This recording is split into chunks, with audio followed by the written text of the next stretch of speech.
Good morning, friends. So before tayo mag-workout, inom muna tayo ng pang pre-workout natin na dalawang stick na kape. So, shirt natin. So warm up na rin itong pagwawalis ko dito sa mga buhangin. Pinalisan. So isa na to sa warm up. Dagdagan pa natin ng warm up para kompleto siya.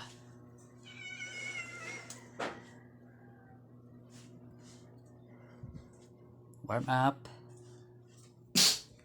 Yung workout pala natin ngayon ay back workout. Gamit natin yung barbell. Puro barbell yung gamit ko ngayon.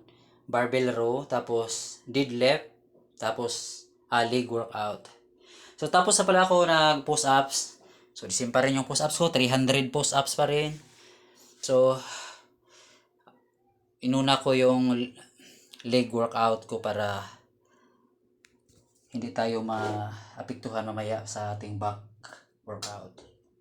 Kasi mangangalay kasi tayo pag itong leg yung workout natin.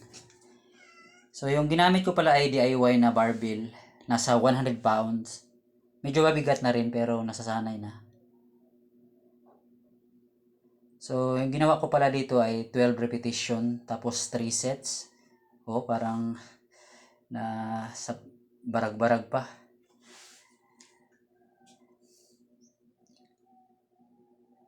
Sunod gagawin ko ay so 3 sets na yun, kinakat na lang natin para ma-sure. So barbell row para sa ating back workout. So, 3 sets and 12 repetition pa rin. Tapos sunod barbell row pa rin pero yung paghawak iba naman. Parang reverse siya. Ganyan paghawak. May tawag dito hindi nakalimutan ko lang yung tawag nito. Back pa rin yung tama. So 3 sets and 12 repetition yung ginagawa ko dito. Puro barbell yung gamit ko ngayon, hindi mo na ako gagamit ng dumbbell. Kasi bihira ko lang magagamit ng barbell. Sunod ay deadlift.